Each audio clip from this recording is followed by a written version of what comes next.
Welcome back to another episode of the Challenge Insiders here on Reality Pop. It's myself and Drew only here today. Chantel sadly can't make it, but Drew, I'm really excited to talk about the latest episode of the Challenge. How are you doing? I'm doing pretty well. I'm happy to talk about half of the episode because I feel like that's all we got was half of an episode this week.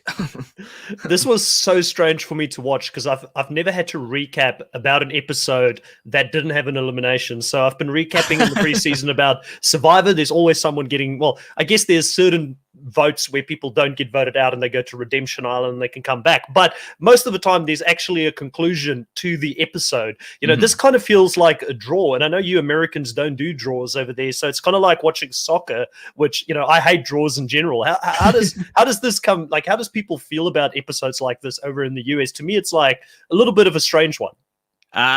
Personally, I hate cliffhangers. I mean, we have normally 90 minutes to get through everything. And people will say, because I've seen like comments that are like, oh, at least we have 90 minutes because if we didn't have 90-minute episodes, we would have more of these cliffhangers. But not too long ago, the challenge was an hour and we got daily missions and we also got eliminations along with house drama. Like there is a way to put it all together. But I did share a conspiracy theory on why I think they did a cliffhanger specifically for this week, an hour only for this week and next week. And I shared that on Tiny Table Talk. But it's a weird one. I personally don't like it. And a lot of the people in my comment section, so my review and recap are stating the same thing. They don't like it whatsoever. Yeah, it's interesting. It's like we need to make sure we fill a certain amount of episodes because the network wants us to do 18 episodes. So let's throw in a non-elimination somewhere. But I bet you fast forward a couple of weeks into the future, we're probably going to get a purge. There's going to be a bunch of people being let go. So they could have still fitted in a full episode here. But I think I'm on the same wavelength as you in regards to why they potentially made this a cliffhanger. And I think we're going to get into it as we continue through the episode because obviously things escalate throughout the episode. And Love By You, welcome here in the live stream. Love By You says that they don't care. I'm still Team Esther, and we're definitely going to get into Team Esther and what my feelings are with Esther this episode because it was an Esther, Josh, Fessy, Amber, a little bit of Casey heavy episode this specific time around. But I want to sort of start, I know we don't normally do things chronologically on this podcast and we just talk about whatever we feel like, but I do want to go back to the start here in the early stages when we see that relationship between Emmy and CT continue to evolve. And both yourself and Chantel, you guys sort of were onto it a lot quicker than me last week. And you said that this is potentially something that's going to continue to evolve throughout the season. We might see both Emmy and CT become partners. I was kind of like 50-50. I didn't see it at that point, but I feel like I'm maybe a week late to the party. But I do feel like there is definitely something there. The producers are setting us up here for some sort of a CT and Emmy type of relationship. And Emmy, for me, this episode as well as a whole, I started just really enjoying her a lot more. I didn't really enjoy her the previous episode. I was kind of over her having these tantrums and things like that. It just didn't. But I think I get who she is as a person a little bit better now. I saw it through the eyes of Emmanuel and Berna and CT, and she's definitely becoming a little bit more likable here. Oh, yeah, definitely. I mean, I wasn't expecting to have two different scenes where she was talking with CT saying, like, that was a really long scene, I felt like, with CT changing his clothes, which I'm not complaining about, but there was a long scene where CT got his own confessionals about gushing over Emmy. Emmy is talking about how CT is like an uncle to her. And then not only that, but we got another scene when she was in the club singing her new single and CT is just in the back glowing. And then he gets another confessional being like, oh, gosh, I really like Emmy. I really want to be paired up with her. And it's just like you're laying on very thick that this is going to be coming a true soon. So, I mean, something's going to happen to where they're going to be paired up with each other. And I think it's going to be sooner rather than later.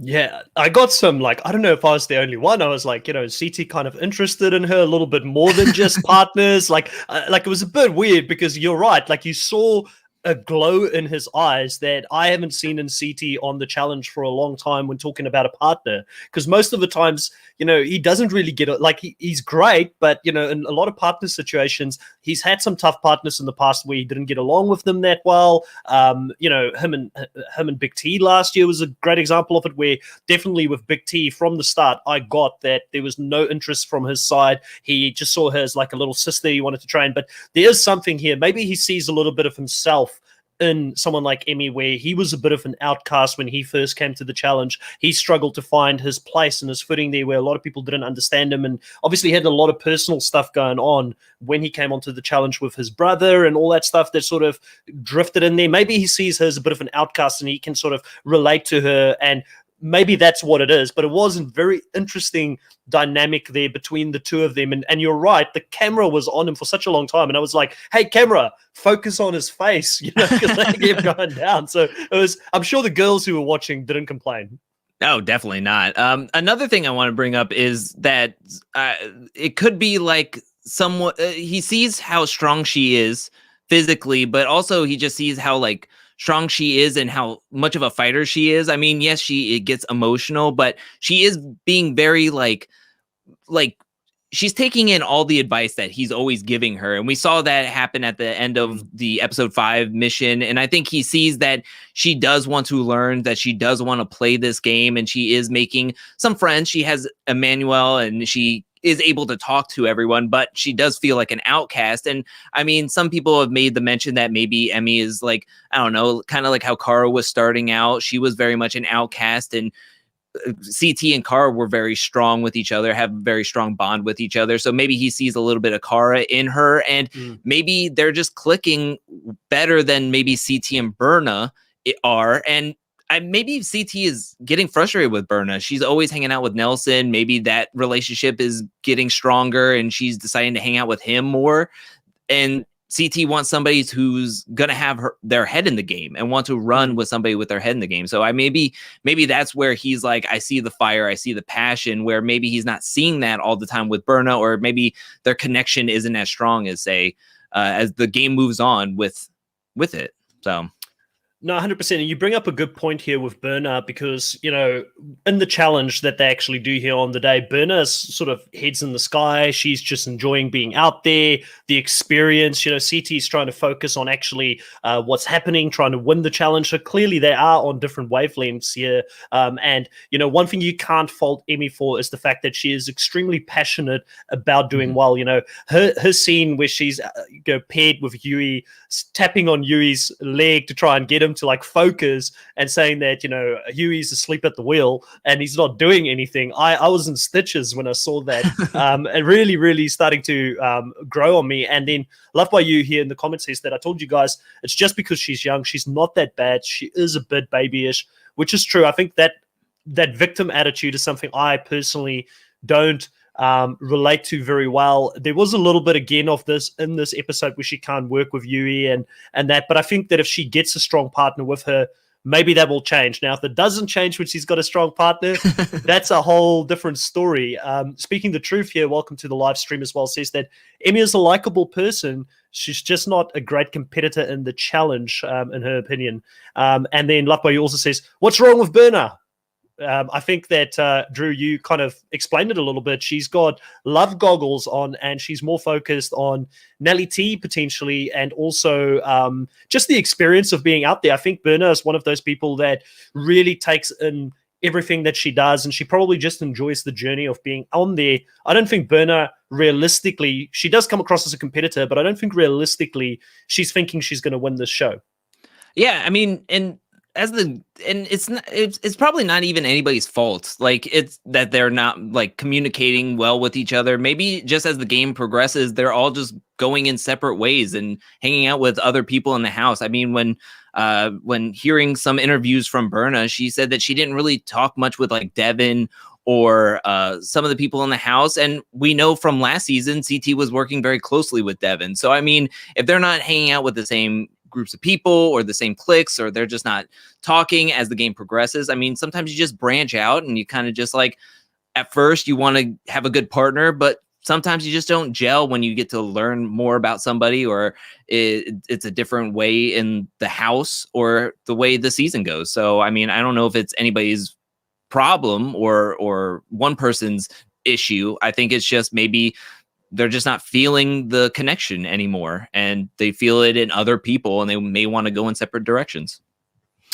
Yeah, so let's talk about another two people here in this challenge house that are starting to form a little bit more of a connection, or it's getting more solid, I should say. And let's look, firstly, I know you're thinking I'm going to go straight to Esther and Josh. Let's stay away from that for a second and go into Nani and also Casey here. You know, Casey takes Nani on a little bit of a date. Now, sadly, we don't have our normal relationship expert on the panel here, and Chantal, who can talk us through this, but I will do my best in her absence. So, you know, she did quite a good job here. You know, the rose petals all the way into the platform in the middle of the water. There was some strawberries and chocolate, you know, nice wine. She's really putting on a big effort here to really court Nani in a way that Nani probably should be courted. And that relationship continues to evolve, which is quite interesting. But it's interesting to see the dynamic here because Nani is also really good friends with Josh. There's a bit of a conversation happening there between them where Casey is saying that she feels like she's in the middle. Josh is playing selfishly, and he does play for them a little bit, but more so for him. Really interesting dynamic here. I'm really interested to see where this relationship is going to evolve. And do you think that Casey and Nani, this relationship is something that's going to stand the test of time, or do you think that this is something that we see it for maybe a season or two, and it's like a lot of the other challenge relationships, it is going for breakup city at the end of it? I think they have a good shot at sticking with each other. I mean, we saw that connection happening in Total Madness, and then we didn't see much of it happen in Double Agents, which I don't know if that was just them not putting her on camera. There's other personalities. They didn't want to put anybody's business out there, because I know Casey got into quite a bit of hot water with her personal relationship at home when all that was going on. But I mean, that's Casey's problem. I mean, the show can show whatever they want. So it was just weird that we didn't see anything in Double Agents after getting it so heavy in Total Madness. And then coming into this season, they're coming in, they both say they were single, and they're coming in. To me, it's standing the test of time, because it sounds like both Nani and Casey are living in Florida right now and having a good time, hanging out, and possibly still dating. So, I mean, they're still going strong. And you can just tell that Casey is very much so into Casey. And it seems like the chemistry and connection and emotions are there. Yeah, it's interesting. Casey is a very low drama kind of person. It's what makes it so interesting to have her on a show such as The Challenge or Big Brother and a reality show in general, because I think that that's probably something Nani probably needs in her life. She's had a lot of drama around her with relationships and people she's dated in the past. I think that they balance each other out pretty well. And Nani, for me, I think I spoke about this in previous podcasts as well, has really grown on me over seasons, because you can just see that evolution even in Nani, which maybe that's a future video. I don't want to put more work on you at this stage. I know you've got a lot of work going on with the Cara video, but you know, she was there in the beginning. She was this young party girl, a little bit messy, probably like some people are messy now, and she's just evolved and become so mature to the point where she's now seen as someone that a lot of people want to work with. She's very calm. Like, this is a very different Nani to the Nani that we saw starting the challenge, like, you know, maybe 8 or 9 or 10 seasons ago, however many seasons she's done. Yeah, she's doing a great job this season. I mean, I don't know. A lot of the vets are sitting pretty. I mean, they can put their feet up, do whatever they want. They're being able to relax. We talked about even Amanda coming in with not a ton of enemies. And that was her big deal, was coming into a game where her feet were put to the fire early and often because of who was on the cast list. But I don't know. Everybody gets to breathe unless you're a rookie and Amber, and you're going to get sent in. So, I mean, I don't know. It's an interesting season thus far with how the politics and strategy are going. Just wondering when we're going to see a lot more shifting going on. And I feel like at the end of this episode, we're going to see some shifting happening in the next episode because of what happens in this one. Yes, 100%. Now, let's get into the bit of a shock. I think it was a shock for me. I don't know if it was a shock for you, but Josh finally gets a love connection on the challenge. I know he's tried a few times. He's never really had those feelings reciprocated. And him and Esther starts getting closer and closer. We see them make out in the room and saying, being real schoolgirly and, kind of high school about it. Like, oh, yeah, and what was really funny, and this stood out for me, was when Esther was asked by the producers, what do you like about Josh? And she says, I don't know, and I feel like that's kind of the fandom this year. We're all thinking we're liking Josh more and more. And then people ask us why. And we're like, we shouldn't be. We don't know why, but we are liking him more now than what we did a couple of seasons ago, or even maybe one season ago. Yeah, I mean, that was shocking. The one thing that was unpredictable thus far in this season is Josh making out with Esther. Like, I had to do a double take. There was a point where I'm like, I could call like I could probably call every single beat that's going to happen in these episodes, but I could not have counted on that or predicted that. It was quite shocking. It was left field, but for me, the funniest thing is that you've got Fessy and Josh not on the same page, not talking to each other. Esther is with Fessy, and it's just gonna become more and more of a mess, I guess, as the season continues to progress, because it does look like Esther's saying, "Let's not get my feelings involved in this. Think with your head, Esther." But I do think Esther really likes Josh, probably more than what she should. And Fessy and Josh, as we're going to see this episode, are just going to really, really bump heads towards the end, which I don't want to get straight into that. But, good on Josh for, finding that person there, someone that he connects with. And, Esther, one thing about her is I think that she's extremely loyal. And that's something that I have seen a lot growing up within the African culture when I was in South Africa growing up, that, African women stand by their men. And that's something you need to understand about Esther, because she's defending Fessy so drastically in this episode. I think a lot of fans who don't understand that culturally might look at that and say that, what are you doing, Esther? You're tanking your own game here for Fessy and things like that. But that is a cultural thing that African women in general really, really stand by their men. They protect them. And I think that instinct in her just naturally is coming out on the show when Fessy is being attacked. Yeah, I mean, she is very loyal, and it's almost kind of like how Josh plays the game coming into this season. He's so loyal that it's almost he's too loyal to a fault. And that's the only thing that I think could be hurting Esther's game, is how ride or die she is to Fessy. Now, granted, that's her partner. She should be in his corner as long as they're working with each other. But with a season that could be so volatile and you could be switching partners at a drop of a hat, one person could just easily pick him. And then now she's on her own, or she's doing something else with somebody else as her partner. And so you got to be able to back up a partner, but also like be able to have that restraint to know like something could happen, something could change, and then we could be moving around and then we're not even partnered up with each other. And then a target could be put on her back. But I mean, she has Berna, it seems, in this episode. She has Amanda, she has Fessy. I mean, she has numbers in the game. So I don't know. It just, the whole thing that happens at the end of this episode, we'll get to it, but yeah, I mean, she is loyal, and that's one thing that you could definitely say about her. Speaking the truth, says here that he legit cheered for Josh when he was making out with Esther, like, you go, boy. Yeah, I mean, I was kind of happy for Josh as well. Like, Josh has continued to grow on me. Like, I know it's in the beginning, it was feeling really icky to say that, and I just couldn't get because I've had a history of Josh watching him in Big Brother. I didn't like him in Big Brother. He came into the challenge. I was like, why did you bring this guy to the challenge? But he is also somebody I think that is starting to find his feet within the challenge world now, and he doesn't feel the need to always be over the top to try and get it. Like, Huey's taken on that now. Like, for me, Huey is with his blow-ups in the previous episodes. That was Josh 1.0. That was the Josh that I was thinking, like, you're just making drama for the sake of making drama, trying to get back onto the TV show, which... Can you fault the guy? I mean, these guys make really, really good money being out there on the challenge. They, oh, yeah.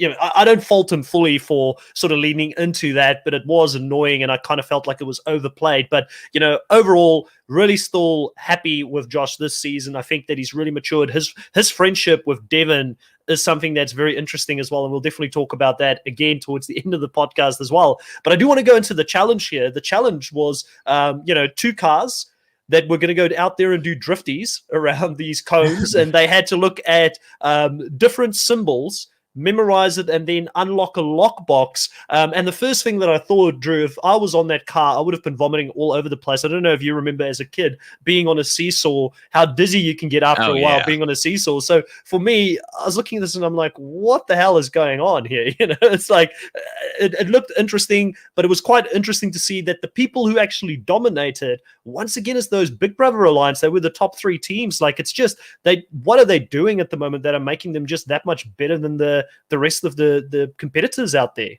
I just think that they're working well with their partners and they're coming in with a good strategy. I mean, I think Josh and Ashley were one of the first people to be up there, but they had a very solid strategy going on. I also think that a lot of the vets can be kind of like, I don't know, they can relax a little bit knowing that, hey, we don't have to go out there and win every single thing, especially if there is a rookie team. And Devin and Amber were able to win against Huey and Emmy. So, I mean, they were able to just be like, cool, shoo, we won our heat. So we know definitely they're not winning. So we're good.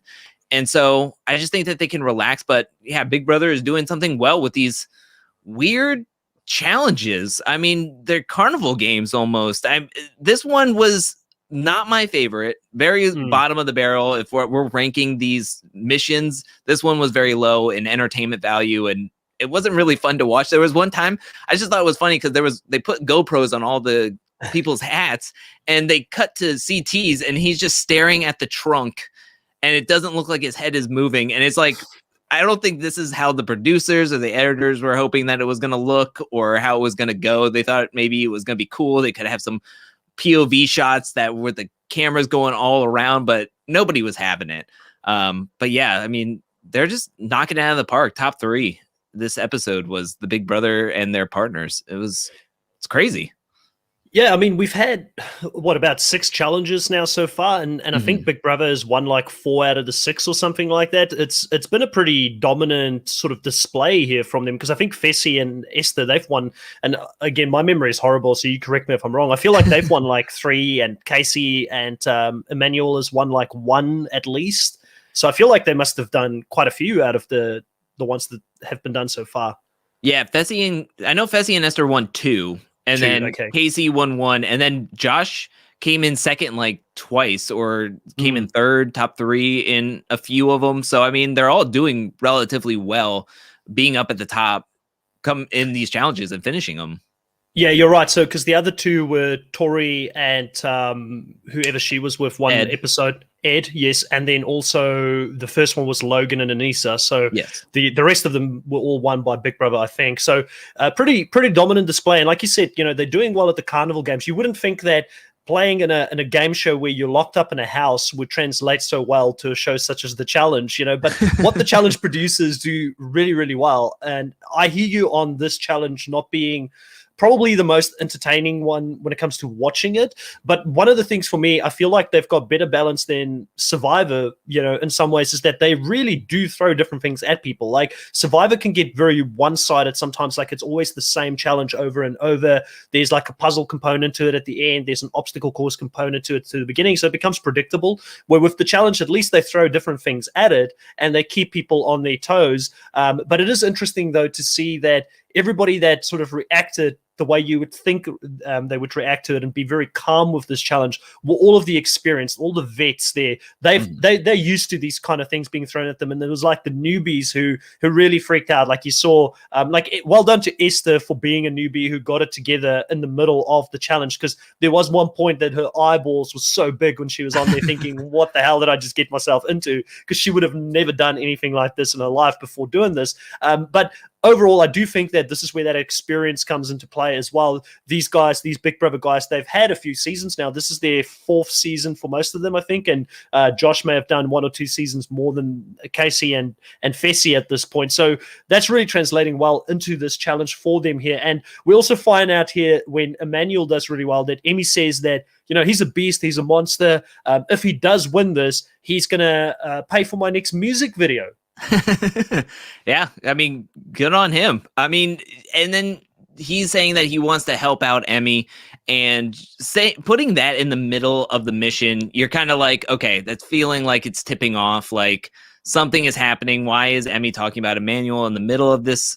And why is Emmanuel talking about how he needs to win this to keep Emmy safe, or Emmy is his sister kind of thing? So I feel like the challenge tipped its hand in that way in the middle of this mission. But yeah, I mean, it was very interesting to hear them all talk about the mission. And I mean, it looked exciting if you were doing it. To me, it just wasn't exciting to watch. I mean, I know what you're saying about the Survivor one, but at least it's testing something. I liked last mission because there was an obstacle course. It's putting their math skills, their puzzle skills. You know how that's going to translate in the challenge.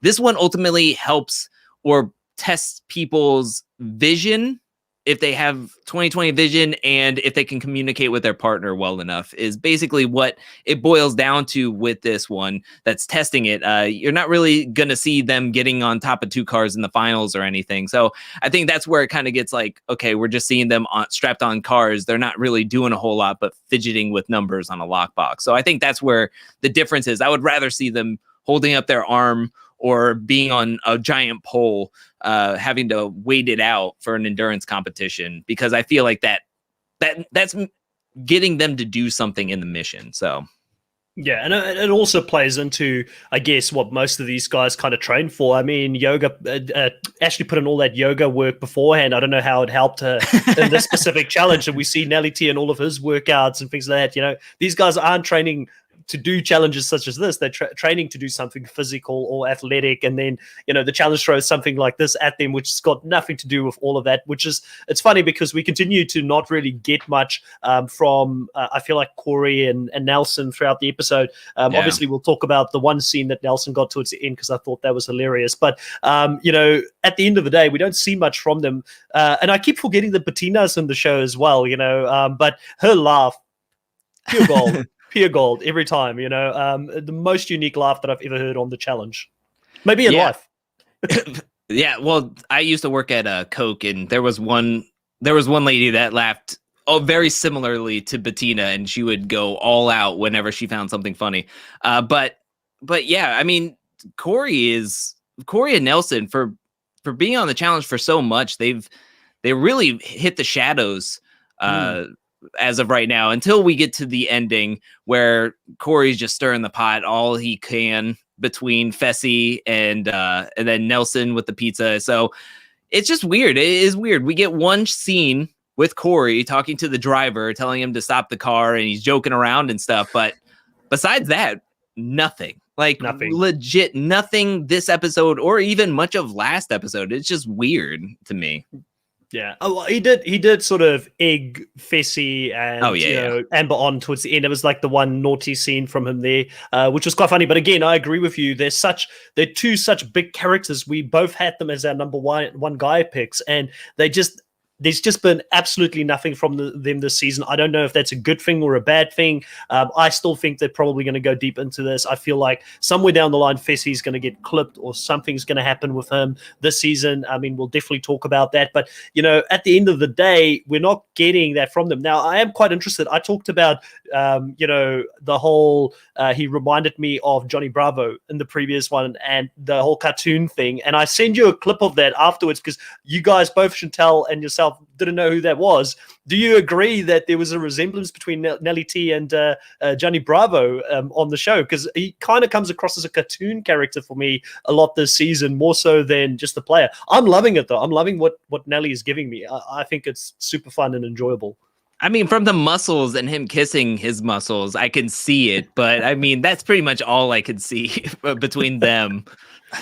It just needs to bleach his hair blonde, you know. I reckon it would be like 100% the same thing. So I guess going into it, we get Emmanuel and also Casey here winning this specific challenge, and we've got I guess the party scene that comes up here, and a lot of different people are talking. And we see that Amber is someone that a lot of people are not too happy with, or I guess it was Berna and Esther really sort of started that conversation saying that she's so fake and that she continues to whine and complain about what happened to her. And then they do this editing on Amber that makes her look like this crazy person and this fake person. Like they're so good at the editing with this. What's your feelings on it? Because I've got pretty strong feelings on it as someone who really loves Amber on the show. So first of all, I'm going to come out. I think the last Tiny Table Talk, I will have a counter for every time. I'll go rewatch all the episodes again and put a fake counter every time somebody has called somebody a fake or a snake in this season, because we're in episode 6 and it feels like 15,000 times somebody has called somebody fake. It's just weird. I don't understand all the Amber hate. I even put it out on a Tiny Table Talk where I was just venting my just baffled and confused mind. It's like I related myself to Mugatu from Will Ferrell's character from Zoolander, being like, am I taking crazy pills? Why is everybody on the Amber hate train when we have not seen anything? Like, you would think that if she is like, you would think that because of everybody being around her for 24/7, they would know something more than us who get to see the episode for an hour and a half. And sometimes Amber will come on and sometimes she will not be on a minute of the episode. So you would think they would know something we don't. But if her true colors are her being fake and annoying and being something like doing something that people would hate, you would think that the producers or the editors would make that apparent to us or make it apparent in some way to the audience, to where we're not like scratching our heads going like, why is Big T, who was friends with her last season, doing this whole fake sleeping thing, going like, oh, is Amber upset about being blindsided again? Or Esther and Berna sitting in the back of the room being like, oh, she's fake. Like, we thought it was just Casey and Fessy, but apparently everybody dislikes Amber, and I don't understand it. She seems relatively nice. Maybe she is a little naive. Maybe she is harping about Fessy's blindside, but I mean, come on now. Like, it was a blindside. Like, he even said, I didn't tell you were going in. So what, is she just supposed to assume? Like, oh, I just assume that I'm going to go in when Fessy is, when there's like 14 other rookies that you could send in. I'm just supposed to guess like, oh yeah, I'm probably going to be sent in. No, that's dumb. I don't buy that she should know that Fessy's going to send her in. Like, I don't know. I just don't understand it, and I don't like it. I really don't like it. Yeah, listen, I'm not going to disagree with you. It might make for a boring podcast, but I'm 100% on you on this whole, I don't get the Amber hate. I love Amber. I think she's great. I love her on the challenge. I hope that she continues to come back on the challenge. I think the real big problem here is that Amber, because she's such a nice person, because she's such a genuine person, a lot of the times people on shows like this where they've had to betray people and they've had to do some pretty grimy things in the past, it makes them feel bad about who they are as people and what they've done. And they are projecting that on someone like Amber, who comes onto the show and they're like, she can't really be that nice. She can't really just be a normal person and also do the challenge. She must be fake. You know, this must be a front that she's putting on. And I feel like that's what they're pushing her way. And I'm with you 100%. Like, one thing you cannot say about Amber is, yes, she's maybe a little bit gullible. She's a little bit naive in certain situations. She should never have trusted Fessy and Casey to begin with. And she definitely trusted Casey way too much to begin with coming into this. And Casey really played her probably even more so dirty than Fessy, because Fessy didn't give her any reassurance that he was going to keep her safe. Casey was the one that was talking to Amber, and we find out that Amber and Fessy didn't even really talk before Fessy sent Amber into the elimination. So in that sense, I get where Fessy is coming from, where he's saying, well, me and you didn't really have a conversation. Maybe you should have known you're not in a good spot. I get that from his side, but Amber, obviously having spoken to Casey, felt like she had some sort of a connection. She is also from Big Brother. She's in that alumni, and she thought that they would at least, like you said, look after after each other before they start taking shots. Like the Big Brother alliance this season is imploding on itself. It's beautiful to see for us as viewers, but one of the people that I feel like is unfairly getting it, sort of in the middle of the crossfire here is someone like Amber. And I'm really happy that Amber has found a friend in Josh to a certain degree, where Josh is showing her some loyalty. He is showing that he is not going to be like Casey and Fessy in this case, and he's not going to just write her off. And that's something I think that is admirable about Josh. And obviously he's doing it for his own game to a certain degree as well. But I also think that everything that I've heard about Josh as a person outside of the game for seasons and seasons now, with contestants going on to podcasts saying that you need to know Josh outside of the game. He's actually a good guy. He's a super loyal and nice guy. I think we're probably seeing it on the show now for the first time, where for a long time we were like, I never got the Josh love at all from other contestants and people that have played with him before. Yeah, I mean, I just don't understand it. And to me, the Casey having that conversation with Amber, but still coming out being like, we can't trust her, we need to throw her into the elimination, comes off more shady than saying Fessy, who didn't have a conversation, sending her in. Now, if there was a conversation and he shook her hand and then sent her in, that was like the shadiest of the shade, but he didn't do that. They just didn't have a conversation. So I can't fault Fessy too much for that. I still think it's a dumb move. It doesn't make any sense. I mean, she's going to be a number on your side, but I mean, to each their own type of thing. But it's just, I just don't understand it. And it's on something. It's on something or someone that's not putting the information out there for us as the audience, whether it's the contestants in the confessionals not giving us a good reason or enough reason or evidence of why nobody likes Amber or why they can't trust her, or it's on the editors not showing us any proof or giving us enough information. So I just don't get it. I really, I put it out there.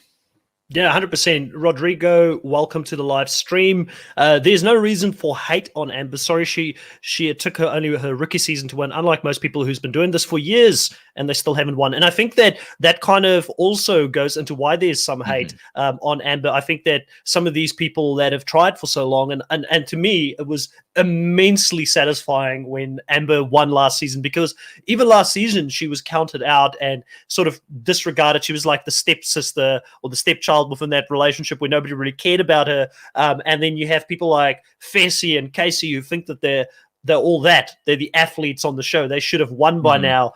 Josh, who's also at that point really tried to win. But I don't fault Josh, because he is, like I said, he's bettering himself every season, like even physically, he's really putting in the work. But, to me, it was super satisfying seeing this new person come from the side and become the first Big Brother player to win the challenge. And it's something that they'll never be able to take away from her. And I feel like there is a little bit of resentment. There is a little bit of hate. And then you brought up a really, really good point about Big T also hating on her. I don't understand it.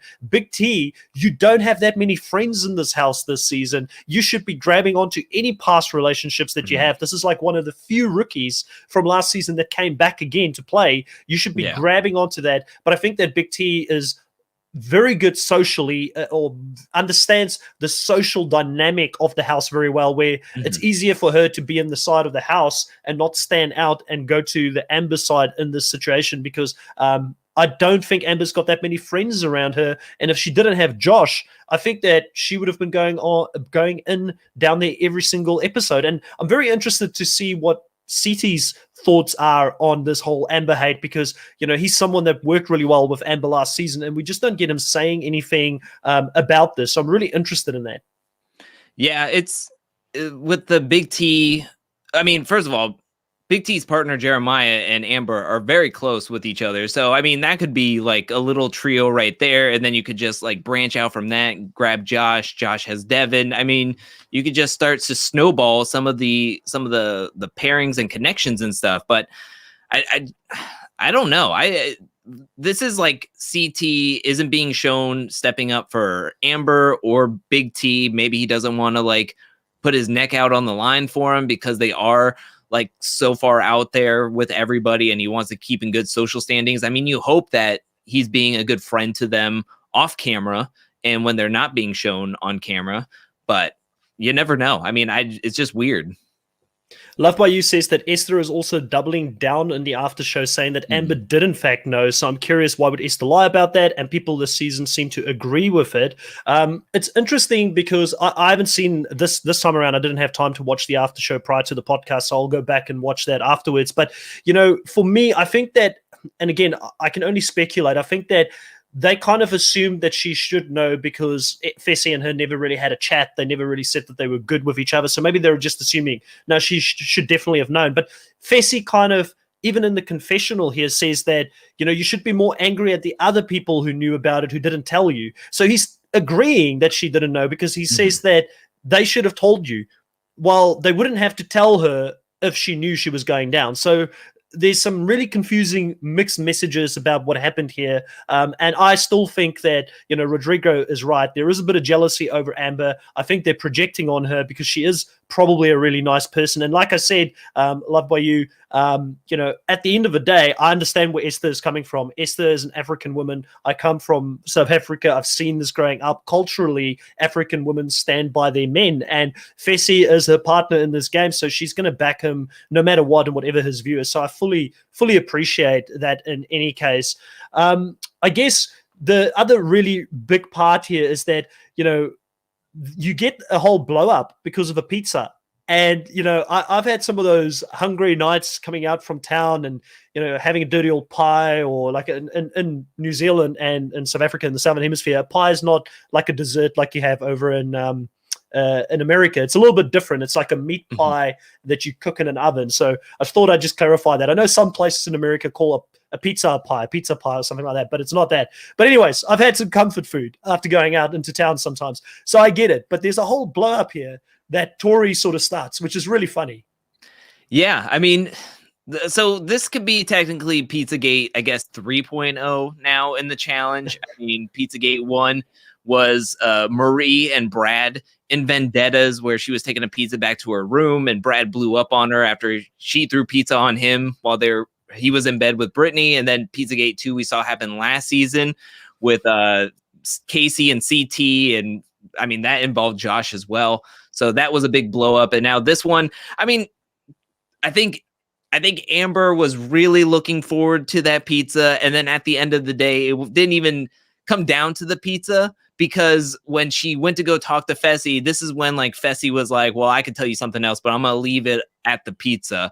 And I think this is where he was trying to throw shade at Josh. And I think that's another thing where people are thinking that she knew, because Josh and Fessy are supposedly each other's number ones. And if they're that close, Josh knew that Fessy was wanting to send in Amber. Yeah.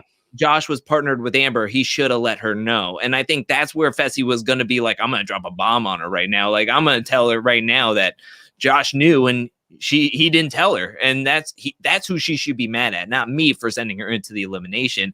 But it didn't happen that way. It did not happen that way at all. And shout out to Corey in this episode. He was doing the most. My favorite part was when Amber was coming at Fessy while he was sitting on the couch, and then Corey kept on saying, "Stand up if you're a snake.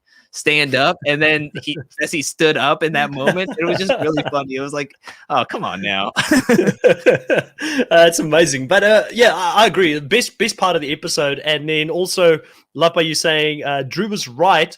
Tori is an instigator. And it's true. But I love it. Like, I mean, I reckon that the episode would have been pretty boring without this scene. Like this actually brought a little bit of excitement to the whole thing for me. Amber, clearly, she reminded me of any ex-girlfriend that I've had, where they remember, they don't forget, they might not talk to you immediately about what's bothering them or what's on their mind, but you bet you if you do one thing wrong, like forget to take out the trash one night, that's going to be a whole different conversation about what happened a year ago, and it's all going to come up at that exact moment. And that's kind of what this whole scene reminded me of. And Amber just goes and she unloads here on Fessy in this episode, and Tori continues to instigate and say, hey, where's Josh? Let's go get Josh. And Devin gets up there and says, no, don't get Josh. Anyone but Josh, barricade the doors, lock him in, hit him with a tranquilizer dart, and don't let him come out, because obviously Devin is trying to protect Josh in this scenario because he's working really closely with Josh. And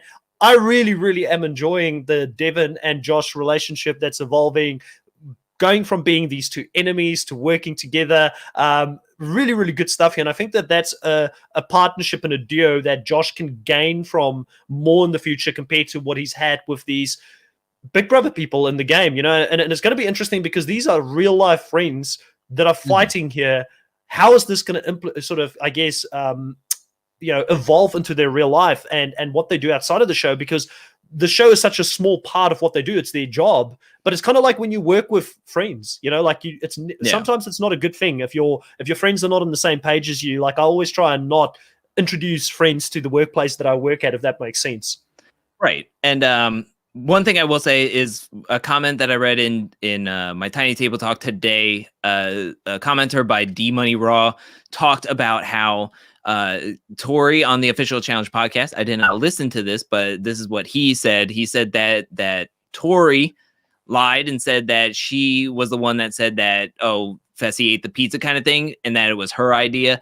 It was not her idea. She said that a cameraman told her to tell Amber that Fessy ate the pizza. So it's like, okay, so not even these. So to hear that a cast member is not even wanting to stir the pot and think what's cool for like entertainment and ratings type of thing. It's like the people that are there going like, we need to stir some stuff up. Let's give them some ideas. But I mean, the one thing I will say is like Corey was just going nuts. Like he was going Olympic style, going like, this is it. Come on now. Like get Josh in here. So I have to give it up for him. The Josh and Devin partnership is great for multiple reasons. Like they want to work together. They seem like genuine friends inside the game and outside the game. Like they understand each other. They listen to each other. I think this is a good like relationship and bond. And I think this is something Josh has been wanting in the game. I think so many people discount him and underrate him, but Devin sees him as an equal and they want to run the final with each other. And I think this is why Josh seems so level-headed at the beginning of this fight. He's not coming out yelling or anything. I think he just feels like he's actually being understood in the game finally. And I love it for him because I feel like he's feeling like he actually has a good chance in this game and in this season instead of just being a tag-along number. And he's actually like opening up his eyes and coming at people that he's feeling like are doing wrong against him. I will say that I think this was short-lived, as there have been Instagram photos and photos posted of both Fessy and Josh hanging out with each other in like vacations outside of the game during the off season after this season had already wrapped up. So whether this was just a heat of the moment type of thing or what, it doesn't seem to have lasted long enough and to be holding grudges outside of the game as one may think. Well, Casey calls them brothers, and I've got a brother personally, and me and my brother have had some fisticuff fights in the past, growing up. It's one of the things, it's what brothers do. We fight, and sometimes maybe in the heat of the moment they did fight, but they probably just realized that their life outside of the game is so much more important than what happened inside of the game. So I fully I fully appreciate that. I think one of the other really funny things of this scene was where we see Nelson eating a pizza, and Christina sort of called that, in the middle of it, like there's literally like arms flying, people all around, and he's like huddled in between like bodies, just sitting there having his pizza, watching with these eyes, just looking at it, having the time of his life, and it was so funny to see, and him saying that, Fessy might be playing this whole game like I'm a nice guy this season, I've changed my ways, but at the end of the day, the snake's going to come out of the woodwork, and, does he think Josh is right here? Yes, he does, and that's why I think that Josh, to me, has more longevity in this game if he plays his hand right. I think you're right. Josh has got the Young Bucks on his side. He's got a lot of other people. He's got a lot of pull within Devin and Kyle are close. Even Amanda's talking to Fessy here, saying to Fessy, you're in the wrong. You should go back and have a conversation with him. You're not really taking his views into account. And we know that Josh and Amanda's also got a relationship because they've worked together in the past. They're also friends. So, Josh's work, this is the accumulation of a lot of seasons of hard work building these relationships to be in the spot that he's in this specific season. And between us, all of us seeing this, we're no fools. Fessy was selfish. He was selfish in putting Amber down that specific round. The whole point of why Josh was angry is that he was potentially going to get another partner that could be a rookie, which would put Yeah. him in danger potentially. He wanted to be in a vet pairing because he knew that would keep him safe. And Fessy did not care about that. And he didn't trust, I guess, in Josh to keep Amber under wraps. There's no way Fessy would have gone down if he didn't betray Amber and specifically Josh in this situation, because Josh wouldn't have allowed for it to happen even if Amber wanted to do it, because he's that kind of guy. Yeah, exactly. And I mean, at that point, Josh and Amber were working really well with each other. I mean, they got second place in the missile sabotage game, and they were doing a good job. And I think Josh was like, I have a winner. I have a big brother player on my side, and we actually work well with each other. We get each other. So why wouldn't Fessy want to have another strong team behind him? So in case he and Esther don't win, they have that backup, but it puts his game in jeopardy by being split from Amber, because now is he going to get Emmy? And now how are they going to work? Are they not even going to show up to the challenges? Are they not going to be able to compete at a high level? Like, Josh wants to win anything and everything. He wants to get all the power at every single point. He wants to keep that in his alliance group. So, I mean, that's where his line is where his mind is thinking. And yes, he has to think of his own game. So with Casey and Fessy going like, oh, he's just thinking about his own game. Yeah, he has to. Like, of course he is going to think of that, but they were a strong team. Like, come on now. Like, they were doing well. Like, I don't know. It's really frustrating. And I do want to mention, before we get too far away from it, the drink thrown in Amber's face with Esther. I don't know. I felt like I know Esther's going to have Fessy's back. I just felt like Esther escalated things to another level that didn't need to, or it was just kind of unnecessary, with like the scream at the top of her lungs to get everybody to calm down or to look at her, but it didn't stop anything. People were still yelling. People were still instigating after that scream. So it just was just an added high-pitched noise on top of more noise. And then Amber wasn't even talking to Esther when she threw the drink in her face. And then Esther, I have to give it to Amber, she didn't attack Esther. She didn't get into Esther's face after the drink was thrown. She just was like wiping her face. She was talking to Josh to like have her point be made or known, or like to try to get like, oh, this is what I'm trying to say type of thing. And Josh is like trying to get in the middle of both of them, which Josh is in an awkward spot. He was actually the level-headed one in the beginning of this fight. I mean, it's just weird. It was just a weird escalation that did not need to happen, but I got to give the props to Amber. She did not take it to another level. She didn't attack Esther. She didn't attack anybody. We just got the confessional of her going, I've never been disrespected like this by another woman, having a drink thrown in my face. And that was it. I mean, she didn't even hit anybody or attack anybody. She just was very calm in this moment. Granted, she was yelling at Fessy, but I would say it's relatively calm in this moment, especially when Josh then turns it up. Once he was like, you want me to put you in your place, Fessy? I will. Let's go. And then all of a sudden, it just went to a whole nother level. I want to talk about this as well, because you raised some good points. Like, one of the things that comes to mind for me is like Amber. You know, I feel like in some ways she's too much of a normal person for reality TV. I feel like she probably doesn't fit in that well with this group of people, and I am fearful that the experience that she's having out there, and with the experience of last season, and just having followed her social media and the things that she's put out on social media at certain times, talking about mental health and all those kind of things, like, I am concerned that this will turn Amber off from doing the challenge in the future. I'm really concerned that her experience out there might be of such a nature where she just thinks, do I need this stress and drama in my life? Maybe it's not for me. Maybe I shouldn't be coming back. People will say, listen, you know what you're getting yourself into coming onto a show like The Challenge. You should be prepared for it. But I can very easily see her think to herself, this is it for me. I don't really need to prove much else. I've won some good money. I've become a champion at this, you know, and maybe she doesn't return. I hope that doesn't happen, but I think it's there's a high likelihood that could happen. And also, to address the Esther part of it, I agree with you. It was not on to throw, if there was water, it was a wine glass. I don't know if there was wine in it or water in it, whatever she threw in her face. It's not on. It's never on to do anything like that. It's pretty disrespectful. I get that. I can see how a lot of people who don't have the understanding of where Esther is coming from and why she's so loyal, American audiences may be looking at that and saying, we don't really like Esther too much at this point. And especially since Fessy is not someone that's liked, and she's coming across as someone that's really fighting for him in this episode.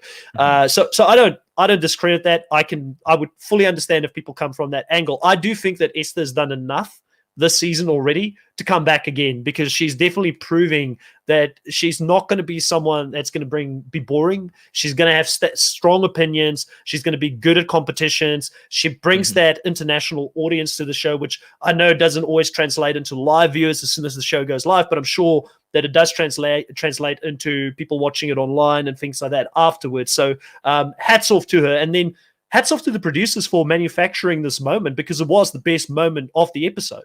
Oh yeah. I mean, it was so good that they decided to cut it off halfway through. Like I was shocked. I can't tell you the look on my face and how I looked, because I didn't look at my TV guide. When I turned the channel over there, I just knew what the channel was. So I was just like, all right, let's do this thing. And I was fully ready. I was invested in this fight. And then all of a sudden, just to see those names pop at the bottom of the screen, flickering really fast as they were like closing out the episode, I was like, what are we? This is only an hour. What are we doing? We can't stop now. We have to at least get to bed. Well, I thought we would get to the deliberation at least, but nope, they cut it off. They said that's enough, and it was over. And I was shocked. I was shocked when I went to the tvguide.com, because that's the only place I knew to look at the schedule. And not only is this episode an hour, but next week's episode is an hour. So it's just like, what? Like, it was just like baffling to me. Like, we're in the middle of this fight, finally some action happening, and then we get the Fessy pushing Josh's face, and then cut to black and preview the next episode. Everybody head on out. We're going to show you a redo of old Cribs episode.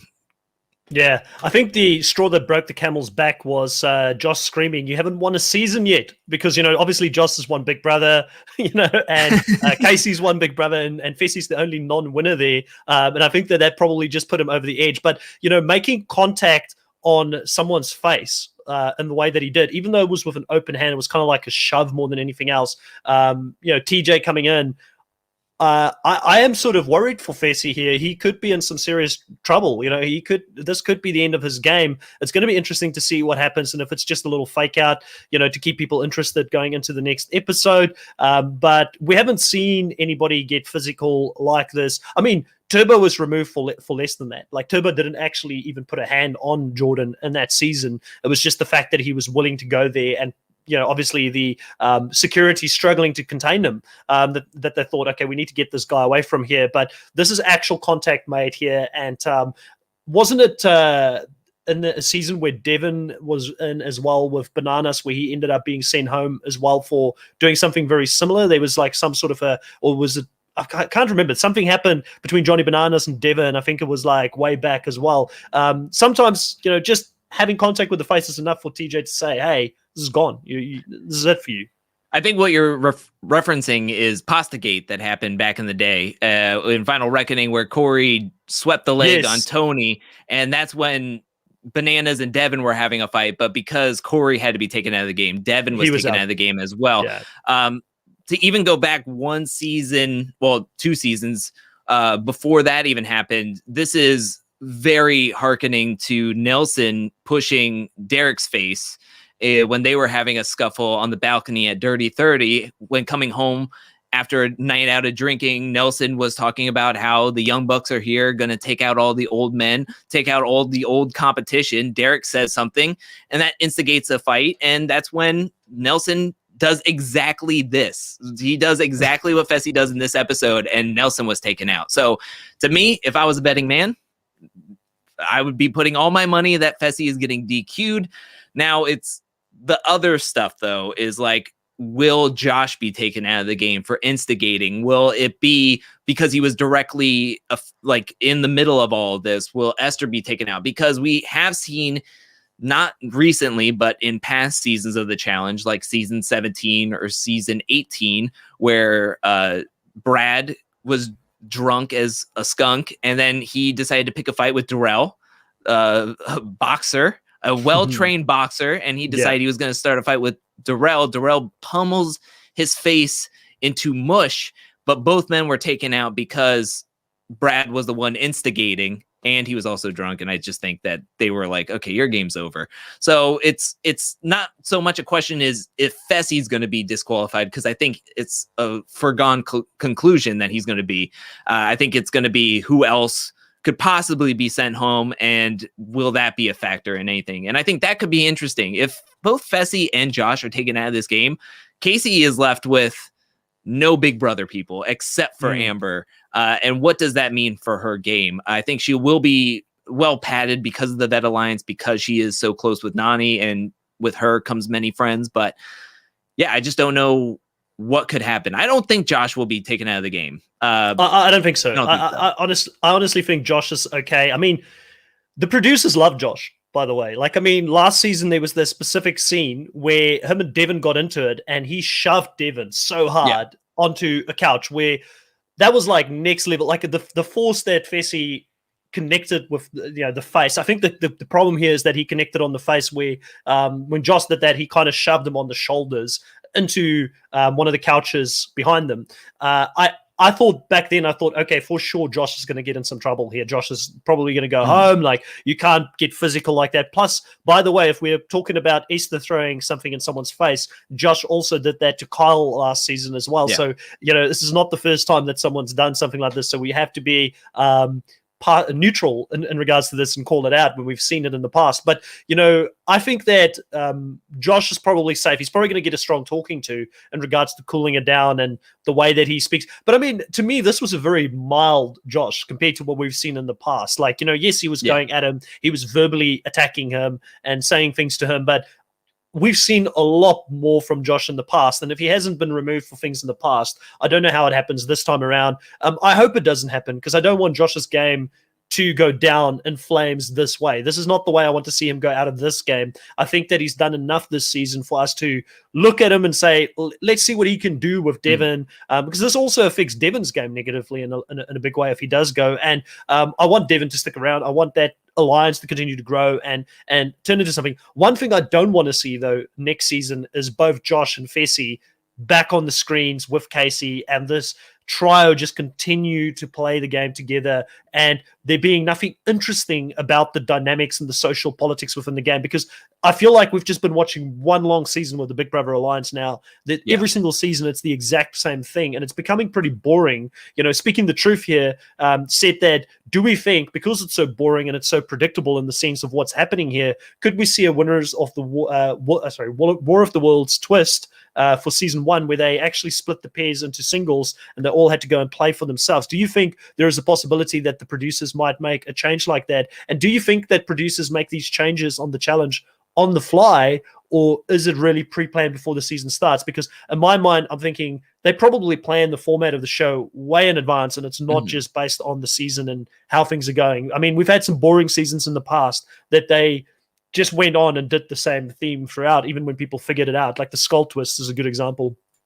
Yeah, I don't think the challenge is very flexible in that way. I think they plan things out very meticulously. I mean, if they were to be able to change things up and kind of like make things less predictable, I think they would have done it in the Ruins, when the champs were just absolutely demolishing the when they were demolishing the challengers. I mean, they were winning every single week. I mean, it was a bloodbath. It was really, really bad. So I think we can see with Survivor that if something gets too stale, like they'll swap up, they'll do like 3 tribes instead of 2 tribes. They'll do all these different swaps in case. I feel like that's a little bit more of the flexible side, but I just don't see the challenge being that flexible with their formats and stuff. I just think that they're just going to, they come up with something and they're just going to just head straight for it. Like, we're going on this road and that's it. Like, we're going to ride or die with this format, and hopefully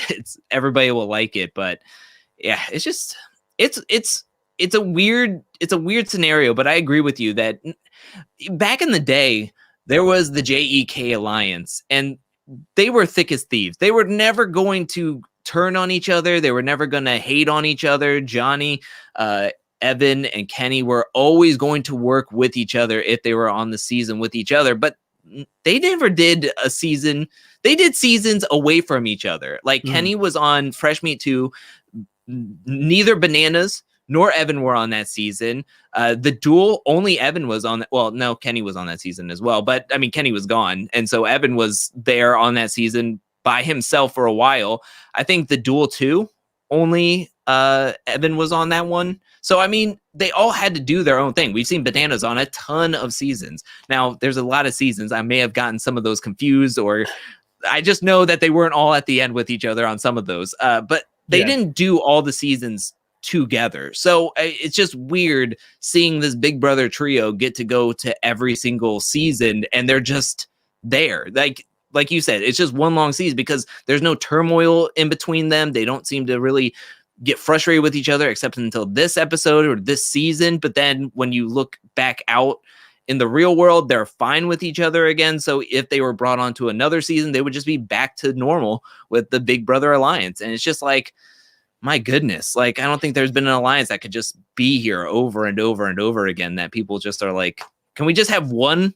Maybe Casey just do a season, see how her social politics are on, or we've seen Josh only on the season, but can we have like just Fessy, just Casey, maybe Fessy and Josh, or just a different combination than all three of them on the season? Because I feel like one of them, or we could have a different strategy with them, the different gameplay, and maybe you can bring that opens up a spot for another person that could really start to shine in the challenge, or be a new rookie, or be a new fan favorite.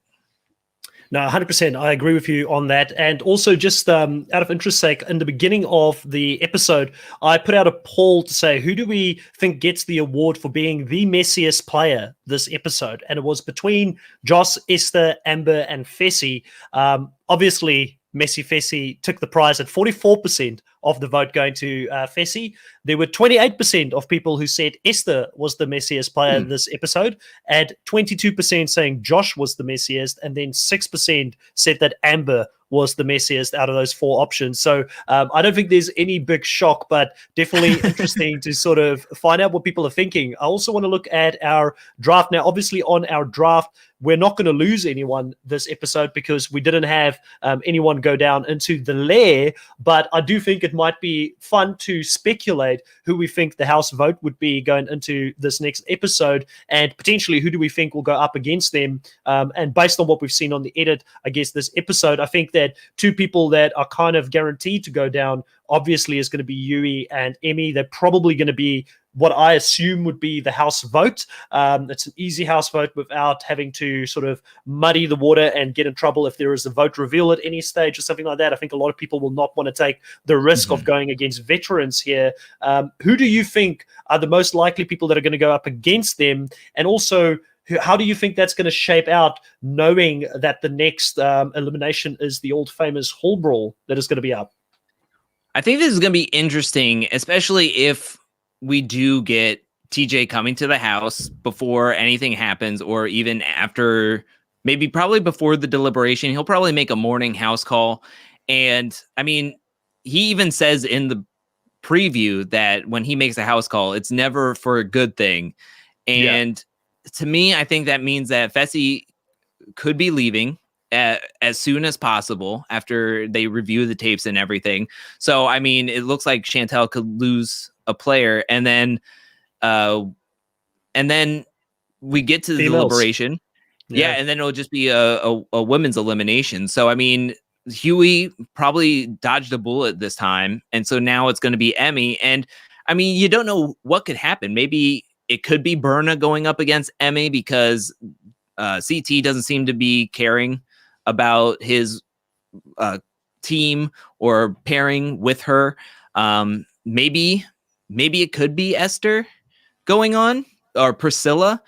It could be Amber. It could be Amber.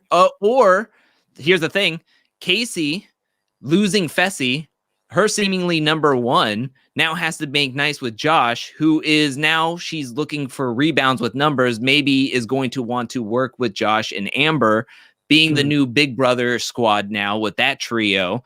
And maybe she's going to lean more heavily on Priscilla or Bettina. There is There is a scene in this episode, I just remembered now talking about it, where Priscilla and Esther are in the gym, and Priscilla talks about how the only 3 rookie women that haven't been down to the lair is Priscilla, Bettina, and Esther, which makes me feel like it's going to be probably either Priscilla or Esther, maybe, that could be getting a shine on. And I mean, Esther was doing the most this episode, while Priscilla seems to be trying to be a covert assassin, as she calls herself. So it could be that. It could be that situation going on. Yeah, I mean, I can't really fault your thinking there, so I'm not going to add too much to it. I think it's you probably figured out the Da Vinci Code there. It's going to be probably between Priscilla and Esther, based on what we saw in the edit, is the most likely. I think Amber, quite like you quite rightfully said, probably will start getting a little bit of relief for now. I think she's still one of the low-hanging fruit when it comes to the vets, similar with Big T and herself, probably 2 people that could see eliminations in the near future, but there is still a lot of rookie girls for them to decide on. So it'll be interesting to see who actually comes out winning this one, because Esther talked up her own abilities as a challenger, saying that a lot of people are fearing her at this point because of what she's doing. Maybe that's enough for people not to put her in and put Priscilla in instead. But I think an Emmy versus Esther Hall Brawl would be very interesting, because they're both 2 scrappy players. I don't know who would come out on that situation being the winner. I would not want to bet against either one of them. I think if Priscilla and Emmy were to go in against each other, that Emmy probably would slightly have the upper hand. It's very difficult to make that call, because we haven't seen too much of Priscilla up until this point. I've always said that she gets key confessionals at key times, which makes me think that she's going to go deep into this game. Her edit kind of reminds me in some ways a little bit of Amber's edit last season, and the way that the editors edited her in the early stages of that season. And the thing, and the only reason I'm saying if Priscilla does go down, she may go out before Emmy, is because Priscilla to me comes across more as more like a girl's girl, not the brawler type of girl that Emmy is. I mean, Emmy is definitely going to go and I think do pretty well. Now, we didn't address this, Drew. Would you buy the single Alien when it comes out? Did you like the song? Because it seemed like everybody out there did like it. I mean, it is out. I mean, you can get it on Spotify. I think she dropped it on the 14th of September. I mean, it was good. I need to hear the full version, because we got very much so a ton of acapella from not only the episode, but the aftermath. I thought they were going to show more of the clip, but they were like, no, we're going to hear some acapella. One thing I did want to bring up one last time is Tori mentioning in the confessional after them leaving, and Casey and Emmanuel were crowned the winners. That's when Tori was like, I don't know what Casey could do. She's so unpredictable. And then even Casey gets a confessional here saying, like, I wonder who's going to take the first shot. Spoiler alert, Fessy already took the shot, Casey. So to me, that kind of shows like maybe she would take a shot at somebody, but who would it be if it's one of the vets? And also, if she's not counting Fessy's shot to Amber, then she's not looking at Amber as a shot. She's not looking at her as like a vet or anything like that. So I don't know if she would necessarily go that route, but I mean, Amber would be low hanging fruit to send into the Hall Brawl, but also we saw Amber kill it in 2 Hall Brawls last season. So, I mean, I would, if she goes in there, I think she'll do well. Yeah, if you're Casey and you're wanting to throw in Amber, I think you're second guessing it once you see the Hall Brawl, going like, oh gosh, well, if I send her in, then she's definitely probably going to be coming back because she's mastered this twice last season. Granted, I think Emmy could be a little bit more of a stronger build than Amber M, but I mean, we saw Tori demolish Jenny in War of the Worlds too, when I think a lot of people had their money on Jenny, but because she was a rookie, they were friends and she didn't know how the Hall Brawl worked, but Tori did. I mean, you never know. You never know when you go in down there. I'll back Amber if she does go down there. Amber's she's got rugby experience, and rugby is a physical sport, so she's used to getting hit by girls. It's quite strange looking at a girl like Amber thinking that she's a rugby player, because she's such a beautiful looking girl. Like, you think to yourself, why would you want to put yourself in a situation where somebody's going to smash into you and you don't have headgear on like you've got in American football? So it's a pretty brutal sport. At least in this, she gets fully padding on her. She's got headgear on when she goes into the whole brawl. She'll be fine. She'll be comfortable in that situation. I think we pretty much touched on everything for this episode that I wanted to touch on, unless there's something else from your end that you wanted to mention. If not, let us know what you're doing next on your channel or what's coming up over the next week on Angel Cake. Yeah, I don't think we I think we touched on every single thing and more. I think before we even started rolling, you were like, I think we got 30 or 40 minutes. And look at us now. Look where we're at. Started from the bottom. Now we're here. So I know I've been talking about this Kara video for a long time. I did a ton of research. I watched a ton of episodes, but it was almost like peeling an onion. The more I kept on pulling back, or I was like, oh yeah, I should do research on this. And when I looked into like podcast interviews or video interviews that she's done, and looking into some of the stuff that Paulie has done and social media stuff, and all of a sudden I'm like peeling more and more back. Why haven't they been back on the challenge, and what's the real reasons, and all this other stuff. So it's like there's a lot more than just like, oh, I'm just going to document her evolution in the challenge, because there's so much more to that. There's so much more personality. Like we said, these are people outside of the game as well. So by the time I opened that up, I just felt like I was getting overwhelmed with the deadline I put on myself, and then how much more research I was doing and wanting to make the script and everything really succinct. So I had to move the deadline for that. So I'm having coming out a couple of weeks later. I have a new video that I'm very excited about. And so that's coming out this Tuesday or Wednesday. And I'm looking forward to pivoting and doing this video. I'm very excited about it. So keep an eye out for that on Angel Cake Entertainment. And then I have the car video. I'm also in the middle of doing a Wes video. He made an Instagram post talking about how he is doing a lot of cool, fun stuff outside of the challenge, and he is not going to take any challenge offers, whether it's the main season or a spinoff, for a while. Wow. So to me, it made me feel like I want to do a Wes video. So I'm going to be doing a documentary on Wes here coming up in the next couple of weeks. I'm going to be putting in a lot of work and effort on that as well, along with other really, really fun videos. And Survivor's coming back. I'm looking into covering that season as well, but in a fun, different way than just getting in front of a green screen and talking about it. So I'm playing around with a lot of stuff in my mind, and I can't wait for Survivor to come back. Let's just be real. Yeah, it's going to be fun. Is your new content that you're working on going to be interactive, like the Survivor season is going to be interactive, or what are you thinking about? Can you tease it?